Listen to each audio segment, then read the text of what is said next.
Метролаун 91.7 радио таамцтай байгаа. Нийт сонсогч та бүхэндээ энэ өрөө мэндийг хүргэе. За, лектор Амар санаа багштай хамтран мөрөөдөл нэвтрүүлгийг та бүхэндээ цувралаар хүргэж байгаа.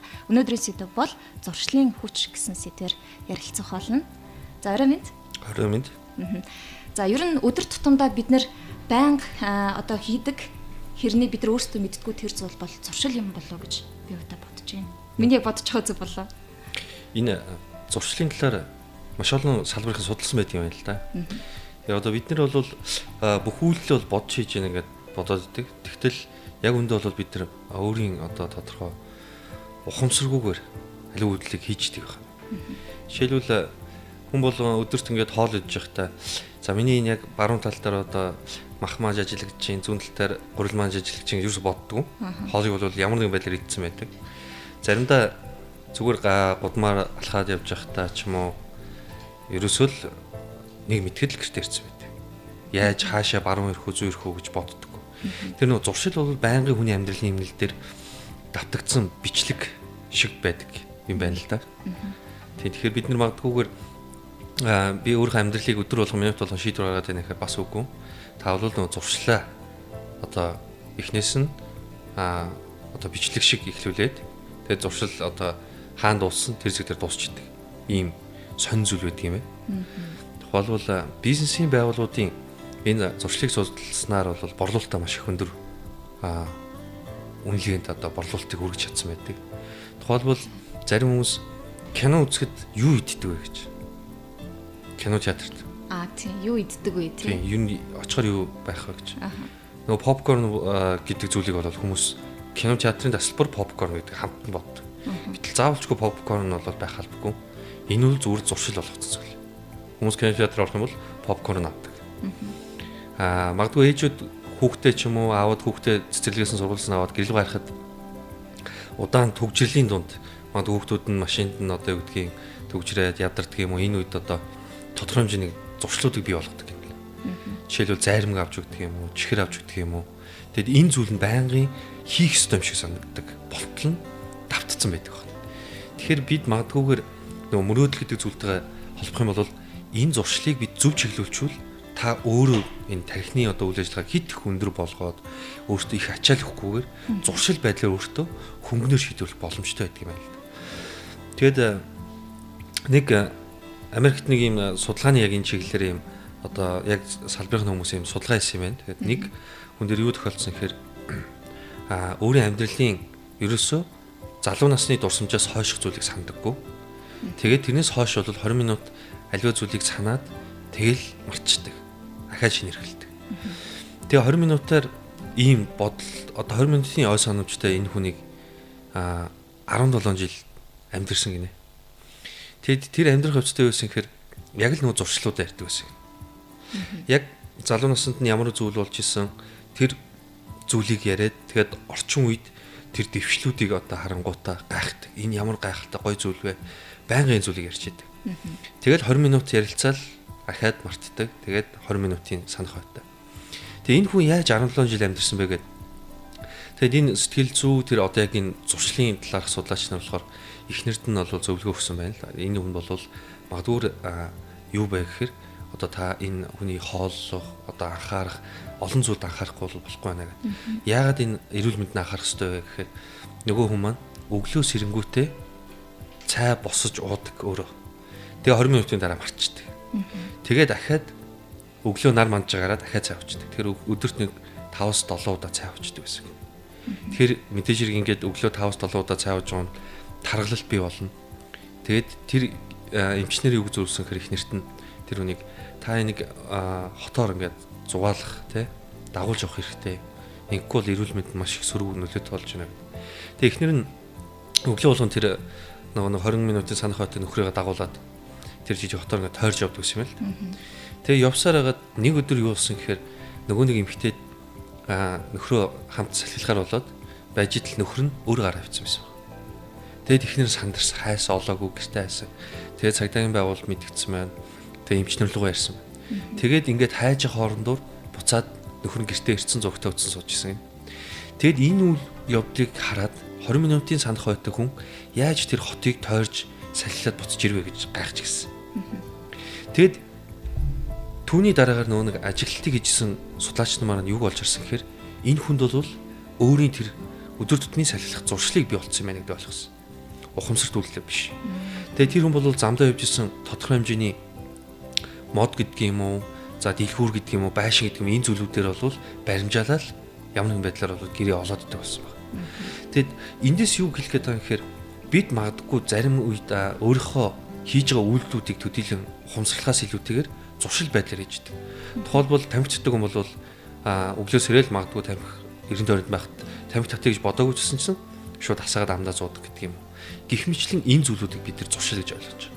Тэгэхээр эндээс бид магадгүй зуршлыг хэрхэн сайн болгож болох вэ гэдэг зүйлийг олж харж болж байгаа. Бид сайн зуршлыг бий болгож болох уу? Болно шүү дээ. За, мэдээж болно тийм ээ. За, тэгэхээр зуршлыг муу зуршлыг дарах гэдэг юм байдаг юм л да. Тэгээд одоо архины хамааралтай юм уу? Ийм хүмүүсийн талаар гэдэг юм олон улсын архины байгууллага ингээд ажиллаад тэгээд тэдний 12 алхамтай юм хөтөлбөр байсан гинэ. Тэгээд тэр хөтөлбөр дээр архинаас гаргаж байгаа хүмүүс ингээд очоод хувийн нууцаар хамгаалдаг болохоор хідүүн очоод архинаас гарсныг нь мэддэггүй. Тэгвэл ямар ч хүмүүс архинаас одоо хамааралтай хүмүүс маань архинаас гарч ийна гэсэн ийм судалгаа байгаа гэдэг. Тэгээд тэр байгууллагын төрөмс байгууллагын үйл ажиллагааг танилцсан юм байна. Тэгээд тэр бол Америкт байдаг тийм байгууллага юм байл л байсан юм. Тэгээд тэн дээр юу болсон гэхээр судалгааны одоо тэр сургалтанд хамрагддаг. Тэгээд хөтөлбөр гэж байдаг. Тэгээд тэр хөтөлбөрийг судалсан байна. Тухайлбал одоо энэ хөтөлбөр нь одоо үнэхээр сайн хөтөлбөр бол бусад газрууд хэрэгжүүлээ гэдэг. Тэгсэн тэр нь нэг хэвийн тогтсон хөтөлбөр бас биш байх гинэ. Ерөн зүгээр ингээд хоорондоо уулзсан. За дараагийн одоо удаа бид яах вэ гэхээр одоо гэдгийг ойрхон салхилна ч гэдэг юм. За дараагийн удаа бид нар заалан тоглоцгоно гэдэг юм. Ийм одоо ийм хэцүү байсан. Тэгээ эндээс ийм хэцүүрнээ яаж хүмүүсийн тэр муу зуршлыг эдгээр дарж болоод байна гэсэн. Магадгүй тэр арх гэдэг зүйл болохоор хүний одоо уухад нэг юм тааламжт байдлыг үүсгдэг биш. Харин хүн тэр нэг хүмүүстэй тэр ярилцах гэдэг юм уу нөхөрлөх хамт олон тийм дулаан уур амьсгалыг тэмүүлж исэн юм. Тэгээ тэр тархины давтамжуудын зүйл дээр нь бол судалгаа их явцад бол энэ зүйлийг олж мэдсэн юм л. Тэгээ тэр хөтөлбөр ягаад амжилттай байсан гэхээр ямар нэгэн зүйлийг тэмүүл бий болоход хүн нөгөө зуршлаасаа холдож эхэлдэг. Зуршил болдоггүй. Харин түр зуршлыг дарж буюу өөр зуршлыг бий болгодог. Ийм зүйлийг хийдэг байна гэсэн. Би бас нэг сонсч ирсэн юм байна.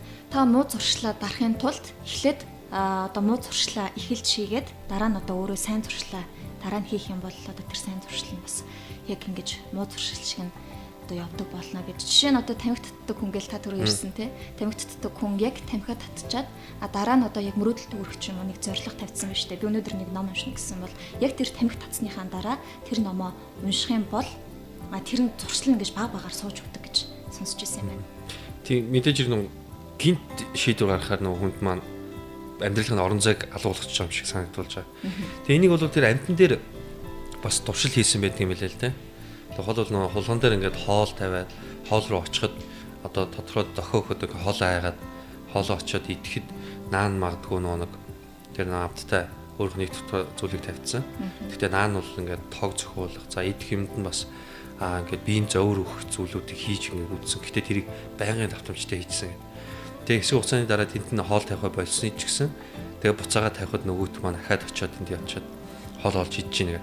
Тэгэхээр энэ нөө амьд биш тэр хүмүүстээр бидэнтэй шсэн юу байна гэхээр муу зуршил бол арилдаггүй бидний нэг зогсоож болдог өөр зуршилтай болж болно. Гэхдээ сайн зүйлээ орхих юм бол та буцаад нэг муу зуршил руу эргээд ороход маш их ойрхон байдаг. Тэгээ магадгүй бидний тэр өдөр тутам хийж байгаа энэ зуршлын үед бол нэг тарих маань бас амарч идэг юм байна л да. Зуршлаар хийгдэх үйл явц дээр. Тухайлбал зарим хүмүүс машин барьж чад өөр зүйл бодцсон явж идэг хүмүүс байдаг. Юу үлээж хаашаа ирэх вүлээ гэсэн. Энэ бол тэр үед ягаад тэр хүн ингээд одоо энэ зүйлийг марчин гэхээр тарих амраад өөр зүйл рүү одоо анхаарал шилжиж байгаа байдлууд бий болдог. Хоол иж байгаа нэг мэтэд хоолнд дууссан. Ном уншиж байгаа нэг мэтэд ном уншаад дуусгацсан. Тэгэд өөр зүйл рүү сарниж идэг. Тэгэхээр зуршил гэдэг бол тодорхой хүн дээр бол тийм хүчилж өөрийгөө хүчилж ингэ зовоож биш. Зүгээр л энэ хийгдэх ёстой зүйл шиг мэтэр хийж идэг. Тэгэхээр бид нөө сайн зуршлуудыг өөртөө бий болгочвол та өөрөөсөө ямар нэгэн тийм хүнд дарамт, зовлон ийм зүйл гарахгүйгээр нөгөө нэг зуршилчин өөрөө таныг хөтлөөд явчихсан. Тэгээд тэр бипсодонт одоо тэр нөө борлуулалтыг хийх гээд энэ аргыг ингээд судлаад үзсэн юм байл. Түүнээс хэрхэн оог одоо зуршил болох вэ гэдэг. Тэгээд тэн дээр бол ерөөсөө өдөөгч гэдэг зүйл байдаг. Тэгээд үйлдэлийг бий болгоно. Тэгээд үр дүн гэдэг ийм гурван хэлхээс үг хооронд нь бий болгоод тэгээд яаж өдөөвөл магадгүй тэр зүйл бий болох вэ гэдэг асуудлууд гарч ирсэн юм байна. Тэгээд энэ зүйлүүдийг ингээд бүтээгдэхүүн дээр туршаад аливаа зүйл дээр турших явцад бол магадгүй юу гэхээр зөв зүйлийг өдөөх юм болвол болдог. Түүнээс хэдий одоо сайн үр дүн гарах байсан ч өдөөж чадахгүй бол тэр зүйл хязгаарч амжилтанд хүрдэггүй. Энэ зүйлийг олж мэдсэн байдаг байна.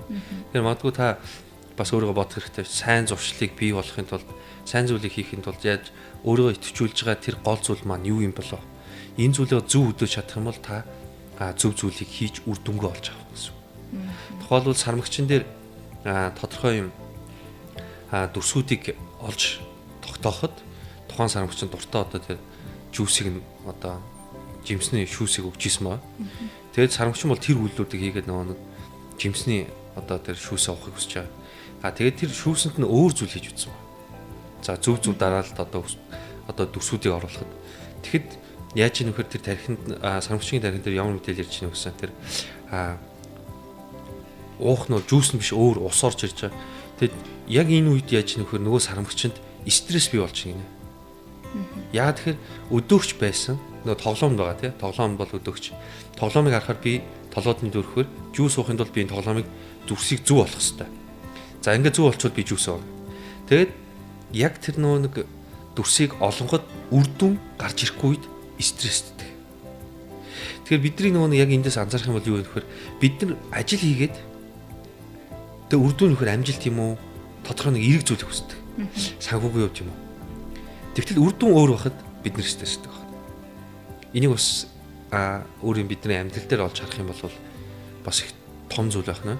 Тэгэхээр зөв үр дүнг зөв төсөөлөө зөв одоо өдөөлтөөр явах өөрийгөө одоо урагшлуулах хэрэгтэй байдаг байна. За бид нар одоо тэгээ яг хүн болгоно л яг мөрөөдөл гэл ярингуут одоо нэг сайхан ажил мэргэжилтэй болох гэл те. Тэг мэргэжлээр ажиллах гэлдэг дээ шүү дээ. Тэгэхээр одоо яаж энэ мэргэжлээр ажиллахад одоо яг тийм зуршлаа бид нар одоо яаж өдөөж өгөх вэ? За ямар мэргэжлээсээ л болох уу да. Тэгээд ер нь бол яг өдөөлт гэдэг нь одоо тухайлбал тэр нэг бид нар тэр ажил руу тэмүүлээд байна гэдэг чинь өөрөөгөө нэг яг тэр мэргэжлэр байгаар төсөөлөд харж ийн гэсэн үг те. Харж байна. Тэгэд энэ бол өөрөг нь өдөөгд итдэг. Тэгвэл тэр өдөөгдсөн зүйлийг хийхин тулд одоо нэг үр дүнг дунд ямар үйлдэл хийх вэ гэдгээ зөв томьёолох хэрэгтэй. Энэ төсөөл байна. Тэгвэл одоо ямар үйлдэл хийх үү? Тэгэд энэ маань ямар үр дүнд хүрэх вэ гэдэг. Өдөөгч бол хүнд бол байнга байгаа л да. Одоо гадаа сайхан 100 болоод дулаарад өвснөгөө бас цухууцсан байна. Тэгээд энэ үед бол хүмүүс одоо юу бодож байгаа голын хажууд ингээ сайхан хөвчжийлж гэдэг юм уу юм нэг төсөөл байна. Энэ өдөөлтүүд байна шүү дээ. Тэгээд одоо ихтэй үйлдэл хийхээр яг хөхөр үр дүн хязгаарч хүрэхгүй боломжгүй тийм ээ. Одоо голын хажууд очих бол болоогүй байна. Тэгэхээр тодорхой өдөөлтүүд бол хүн болгонд байгаа. Гэхдээ тэрийг нөө мэдэрч зөв үедээ бас үйлдэлээ хийх хэрэгцээтэй. Тэгжиж бид нэр зөв үр дүнгээ харна. Актер адар борож явах гол хэрэг дээр очно гэдэг бол бас л буруу өдөөлт, буруу үйлдэл гэсэн үг. Одоо бүрэн 100 болоог одоо хаврын үлрэл явж хахад гол хэрэг дээр очиж амарна гэвэл бас л буруу үйлдэл, буруу үр дүн. Тэр өдөөлт маань байгаа. Тэгвэл бид үйлдэл болон за дараагийн тэр үр дүн гэдэг энэ тойргийг л зөв бодох хэрэгтэй. Жим бари гэж байгаа юм бол тэгээд хоолны дэглэм, хөдөлгөөн гэх юмнууд байна шүү дээ, тий. Тэрийг л зөв хийхгүй л үр дүнд хүрэхгүй. Тэгэл ингээд өөрөө бол дотор ингээд их гоё одоо гойлог тийм ээ галбиртай одоо ингээд их гоё болоод төсөөлөл өдөөгдөөл ингээд ийм бол ингээд үйлдэл өөрөө буруу бол тэгэл үр дүн өөрөө буруу юм. Тэнгүүт яаж ийм вэхээр нөгөө нэг санамгчин шиг стресстэй тий. Яагаад нэг үр дүнг өсөд байна шүү дээ. Би ямар нэг үйлдэл хийснээр үр дүн. Тэгэхээр магадгүй зуршил дээр жишээлбэл одоо сүүлийн үед ном ингээд уншигээд хүмүүс одоо тодорхой хэмжээний номны зуршилтай болцсон. За өөрийнхөө стрессээс гарах зуршил гэдэг юм уу? Ажлын бүтээмжийг дэвшлүүлэх зуршил гэдэг юм ингээд маш олон дадлуудыг өөртөө бий болоод.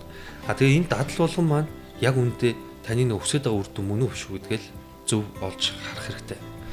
Тэгээд ингээ харсны дараагаар бол магадгүй нөө аль зуршлыг бий болох уу, аль зуршлыг бий илүү хөгжүүлэх үү, шинээр өөртөө яаж зуршлыг бий болох вэ гэж.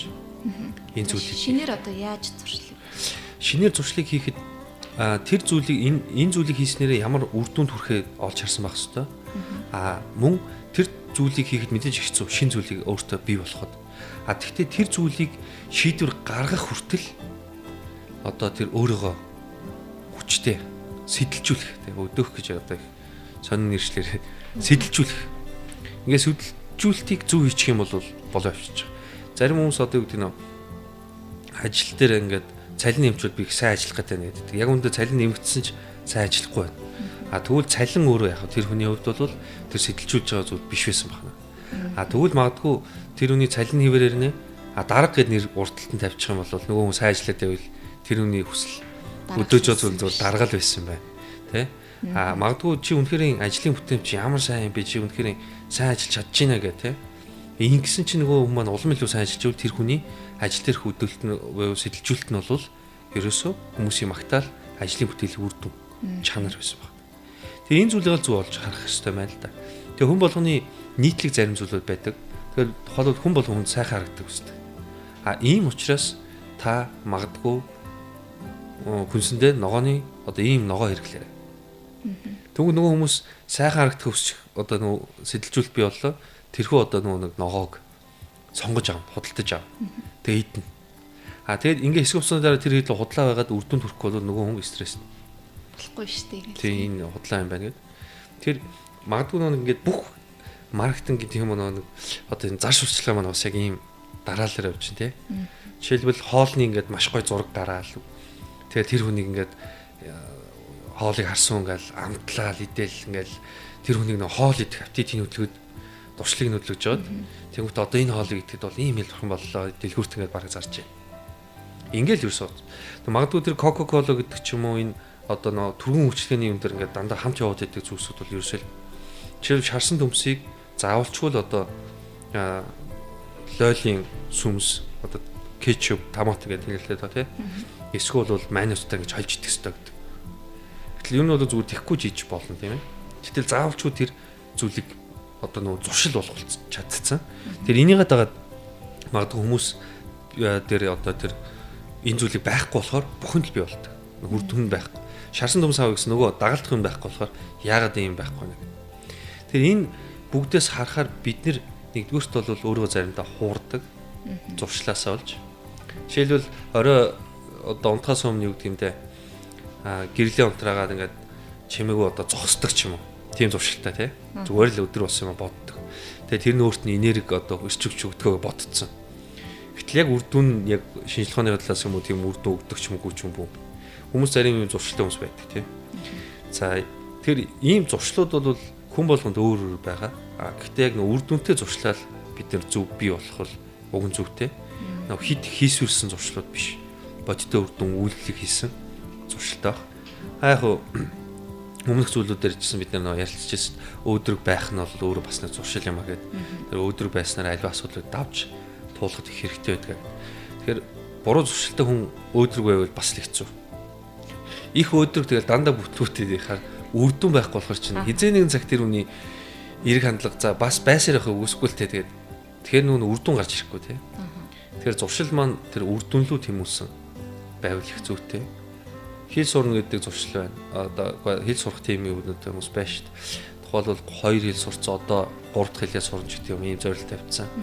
Тэгээ тэр хүн бол ерөөсөө л чөлөө цаг нь бараг л тэр одоо хэл сурах болцсон. Зааланд одоо төмөр үрж байгаа мундаг залуучууд бүсгүйчтэй шүү дээ. Одоо тэд нар бол зүгээр зуршил болцсон. Ажлаа тараад юм амралтын өдрөө заавалчгүй тэнд л очихгүй бол болдгоо өөрөө мэдгүй л цүнхөө ирсэн заал руу явж идэг ч юм. Энэ нөө зуршил. Тэгэхээр тэрний гол зорилго нь ихэр үр дүн бий болчихж байгаа. Тэгээ зааланд явж байгаа фитнес явж байгаа хүмүүсээс дийлэхтэй асуудал хамгийн хэцүү зүйл юу гэхээр нэг ихний 1-ээс 3 сар л хэцүү. Тэгээ сүүл рүүгээ нэг тийш явахгүй бол бухимддаг болчихдог. Зааланд очихгүй болохгүй бухимдаад. Тэгэхээр тэр нөө зуршлын бий болчих гэсэн үг байхгүй.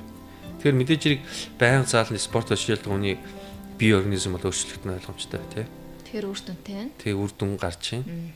Тэгэхээр эхний тэр одоо хэсэгт байгаа л хүнд зүйлийг бид давах хэрэгтэй. Тэгэхэд бол бид нэр сэтэлжүүлэлт хэрэгтэй байна. Өөрт маань энийг хийхэд юу чухал вэ гэдэг. За ер нь энэ таны ярьснаас ер нь дүгнээд үзэхэд дадал зуршил гэдэг маань нэг бол хувь хүнтэй холбоотой. Тэгээ хувь хүн маань үр дүнд хүрдэг. Заавал нэг үр дүнд хүрэх ёстой. За мөн нөгөөтэйгөр бол албан байгууллагуудад бас маш их тийм хүмүүсийг татах маркетингийн одоо тийм сурталчилгаа болдог гэж ер нь бол би ойлголоо гэдэг байхгүй. Тийм одоо ингээл гоо сайхны бүтээгдэхүүн бүгд л үр дүн өгч байгаа. Гэтэл хин илүү яг зөв юм ин олж харсан л илүү хүмүүс танигд юм шүү. Тэ.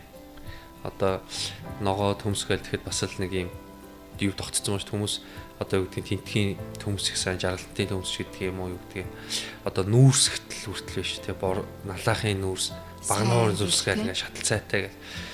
Тэгээ яг сайн хүмүүг нь одоо яг өөрөө хэмжиж үзэж байгааг бас үгүй байгаа юм л зөвхөн мэдэрдэг л баг.